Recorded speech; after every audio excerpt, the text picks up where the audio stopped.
Welcome to the Cubbie Corner here on SouthBendCubs.com. I'm South Bend Cubs broadcaster Brennan King, and on today's episode, we will welcome in Patrick Mooney, the senior writer from The Athletic Chicago, who covers the Chicago Cubs. A really insightful interview with Patrick from Mesa, Arizona at Chicago Cubs spring training. Caught up with Patrick about the current state of the Cubs as well as what the NL Central may look like this year, with Christian Yelich, of course, returning to the Brewers, Paul Goldschmidt signing that big extension with the Cardinals, and of course, Joey Votto is always a big threat in Cincinnati.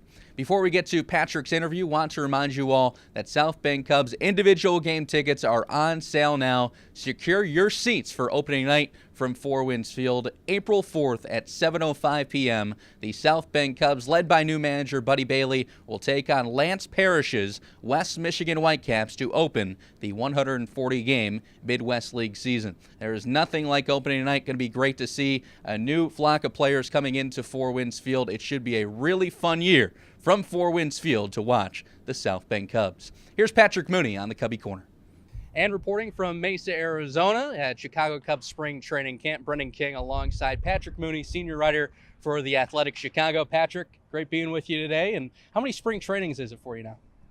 I started in 2010 at the old Fitch Park complex in Mesa. So I think that's about 5 managers ago, and obviously a different baseball operations group, but obviously being in Arizona, middle of March Madness, always a great time down here.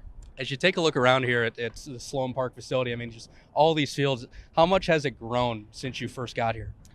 Well, I think it's interesting, the shift from when this place first opened. It was this next wave and the prospects who were coming, Kris Bryant, Javier Baez, things like that. And now it's obviously shifted onto how come this team only won 95 games last year? What's wrong with the Cubs? So clearly the expectations have been raised. But for me personally, I still like going over to the backfields here and kind of trying to figure out who's next, the guys who are coming to South Bend, the guys who just rolled through South Bend and might be coming to Wrigley Field sooner rather than later. Another year always brings a new life. And, with the offseason, the Picada ranking of the NL Central, how motivated is this team right now? Extremely motivated, and I think very focused. And I think that's kind of been a point of emphasis from those exit meetings that happened literally hours after that 13-inning wild card loss at Wrigley Field. And it's kind of been an ongoing dialogue from Theo Epstein's front office to manager Joe Madden to revamped coaching staff to what is largely the same group of players who some of them for the first time in their professional lives have experienced kind of disappointment and frustration and want to get back to the NLCS and beyond. You talked a little about Kris Bryant earlier and the year he had last year with the injuries. He's another motivated guy, but just how good can he be this year with a healthy shoulder and kind of that chip on his shoulder? Yeah, that's a good way to put it. I think it all starts with health with him, because at the beginning of last season, I was writing it looked like he was on another kind of runaway MVP type season. So assuming his shoulder's back, and we have no indication otherwise, I think that might be the fix for this lineup. We all watched the second half of last season. It was this kind of slow motion collapse. It was very confusing for Cubs fans who had always felt the Cubs were in it. They were kind of, one big inning away really for years, and that just never came together. And I think Bryant is motivated. He is kind of, when I talk about guys who've never really gone through that before, that's him. He's lived a charmed baseball life, and I think you'll expect another monster year from him. I remember you were in South Bend last year interviewing a couple guys, and you came on with the broadcast with me, and that day in San Francisco, he hit a monster home run, and we said, maybe the shoulder's okay. He's right, back, yeah. Right. But, I know he's had a couple monster ones here in spring training while you've been here. Yeah, I think this is someone who's always been very aware of hitting mechanics and his routine and what he should be doing, and I think for him, it's not a dramatic overhaul. It's just kind of getting back to really what he's done his whole life. Growing up with his dad, Mike, who played in the Red Sox farm system, and who was kind of ahead of the curve with launch angle and things like that. And I think, it would be shocking if KB doesn't put up another big year. A guy that pitched twice for South Bend last year, rehabbing, was Darvish. He's another guy that's going to be motivated to come back for a possible comeback player of the year season. Now, he's doing interviews in English. He looks a lot more comfortable. He's pumping 97, says it's the best stuff of his life. To your description, how's he looking?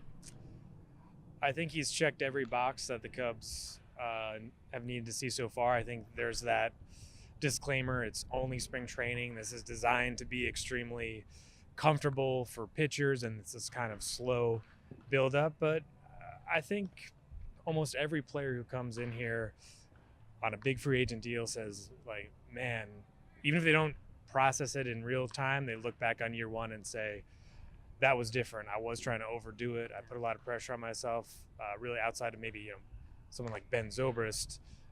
Almost everyone else kind of goes through that, and Darvish has admitted that. Yeah, Darvish has admitted that here, and with him it comes down to health. I think I wasn't there that day in South Bend, but reading those reports and his reactions, you knew something was wrong, and obviously he got shut down. He had that kind of cleanup procedure with his elbow, and I think as long as he's healthy, it helps that Cole Hamels is here, a guy he knows from Texas.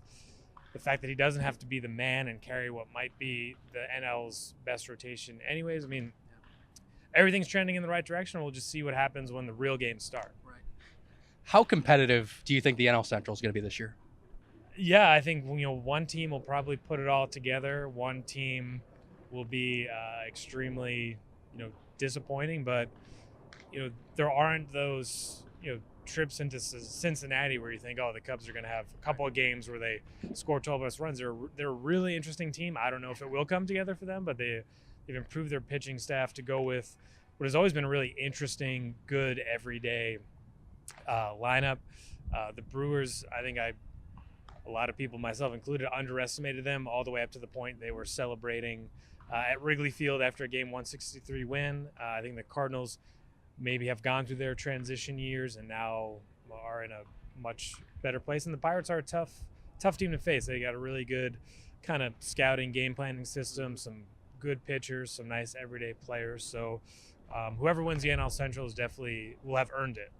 Now, the minor league fields are just to our right here, and one guy that has been tearing it up from the minor leagues is Nico Hoerner, former South Bend Cub, just 4 games. He's only played 11 professional games, not including the fall league, but he has just come in and hit. How impressive has he been? Well, that's what Cubs people said, even though, some of the draft gurus might have thought it was a little bit of a reach to draft him at number 24 overall last year.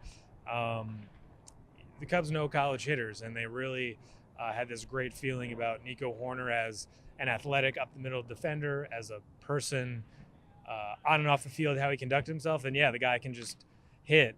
And, this is kind of, this is a time where the farm sister has been on kind of a bit of a down cycle after these graduations and win now trades. And certainly I think coming into this camp, even though he's not in big league camp, you thought, okay, this is going to be the guy that should be a fast mover and might have a nice ETA at Wrigley Field, and he has done nothing to kind of dissuade those thoughts. Now, we were talking a little bit off the air of it's going to come to that point where the Cubs are going to need that middle infield, possible second baseman coming up soon.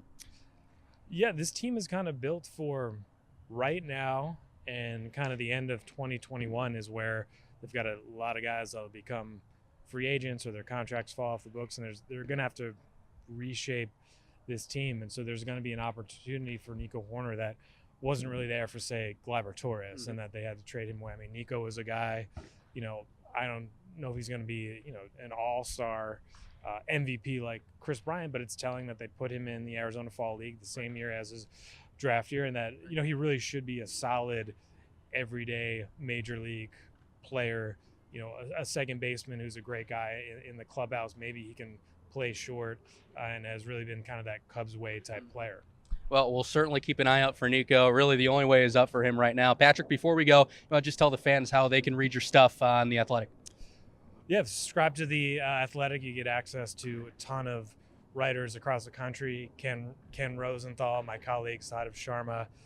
Really, if you follow a professional sports team or major college team in America or Canada with the NHL, we got you covered. Well, this guy does a great job. Be sure to subscribe. Patrick Mooney, thanks for joining us at spring training. More coming up from Chicago Cubs spring training next week. So long.